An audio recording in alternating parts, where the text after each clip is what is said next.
Voina chuan guitar lesson thar kan zir lenga voina kan zir tur chu an julal tan kiman fam kim lo na khovel ti hla sakha perdang kan en don ni masapera chun din kan la dona aniama e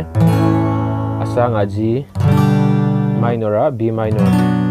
C F sharp minor chuan a bridge a E minor kan pang ama sabera chun enjoy karon soidona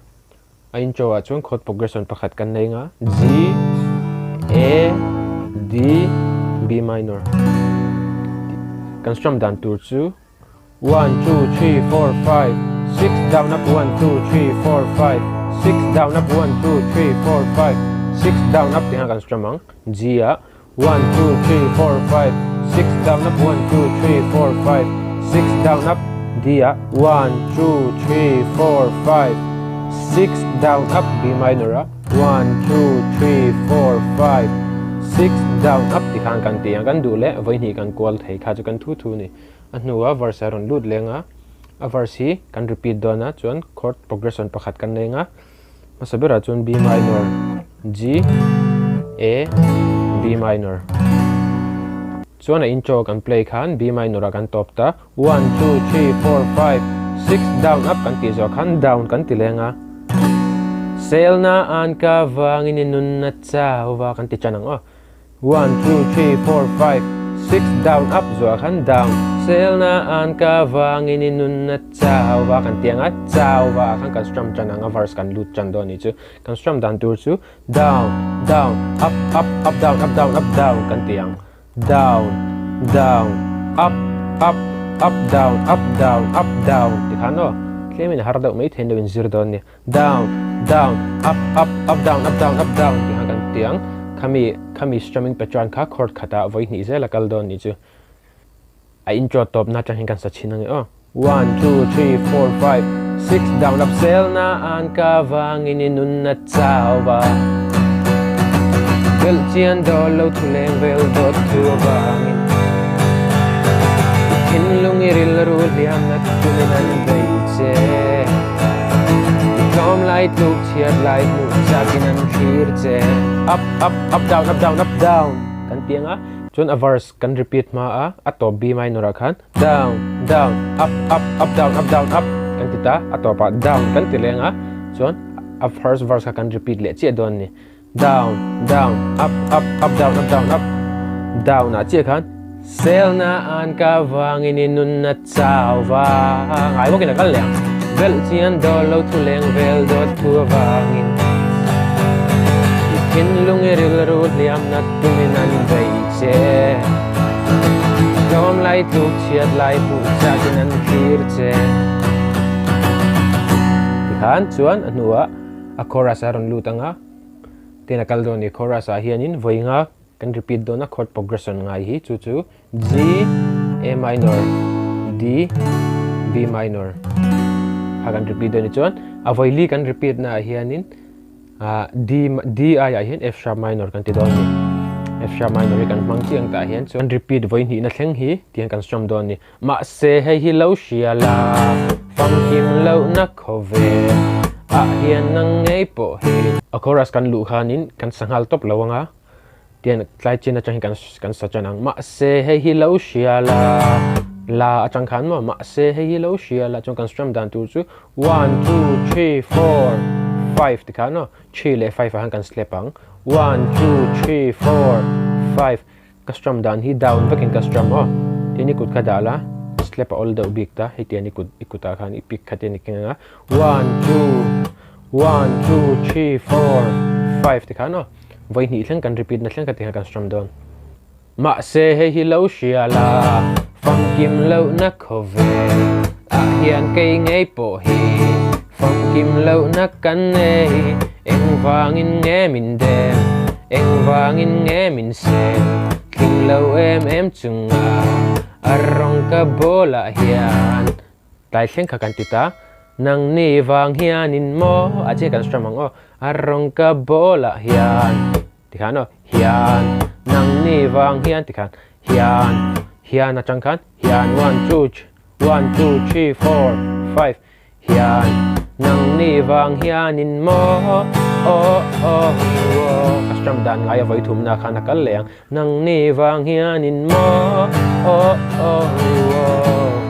hin lung ril ruang ngui don chuang lo Krista tan hian ka eng chua ka zel don tunan voili ka kwal na che ne voili ka kwal na hian dia ya khan F sharp minor ka mang chi a voi thum ka kwal na chang hin kan ti chan leng a nang ni wang hianin mo hin lung ril ruang ngui don chuang lo Krista tan hian ka eng chua ka zel don malam panin ka kal zel don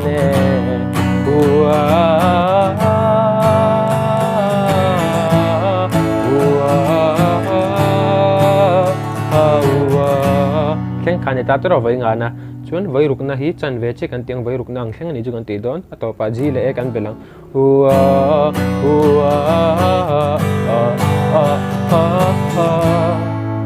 chuan atota second verse lut lenga na na na na na na na na na na na na na ikhati le ni me second verse ka satluan le chinanga chuan bridge kan lut don nia chuan second verse kan lut don akhan a akhan down down down down down kan tianga chuan in second verse kan lutang thei top choin hlotlin ngai tumin bulat channa per takin declarin om takan na tumlain amishing hluyat lang rel thangalaw ni chinawang khan so ichiat na tele el rel na tenandeng zuya chuan a chorus a lutanga ma se hei hilau shiala phong kim lo na khovel a hian kai ngei po hi phong kim lo na kan nei eng wangin nge min de eng wangin nge min se kim lo em chunga arong ka bola hian nang ni wang hianin mo hin lung ril ruang ngoi don chuang lo Krista tan hian ka eng chuak zel don malam panin ka kal zel don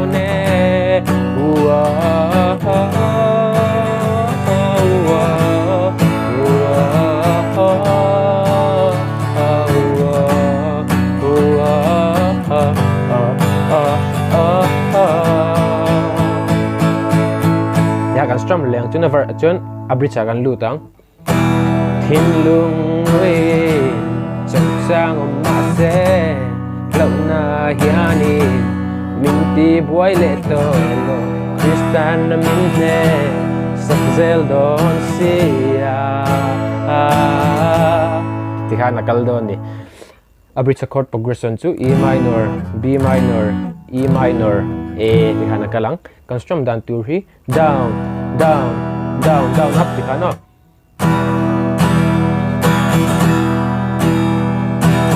down down down down up down down down down up kami down down down down up kha chord khata vai khat zel kalang thin lung wi chau chang ma se lau na hiani min ti boy le to lo Kristan min ne sak zel don sia chuan kami bridge zo khanin nang ni wang hianin mo thin lung ril ruang ngoi don chuang lo Krista tan hian ka e chuak zel do malam panin ka kal zel do ne nang ni wang hian ta khan B minor khan kan strum chanang 1 2 3 4 5 kal zel do ne nang ni wang hian mo ril ruang ngoi don chuang lo Krista tan hian ka eng chuak zel do malam panin ka kal zel do ne tikhan kami zo khan chorus ter nom le zela khata khachun chorus kam perdan ngai chi khan per le zel khan mai thil harom to la ole khati song kha tun chuma guitar lesson kan zir thei chuni se heka video hi try tia log puina lo nei ni chuan khongain min lo like in min lo subscribe ve don nia guitar lesson lepeka kanin hmula cheu don nia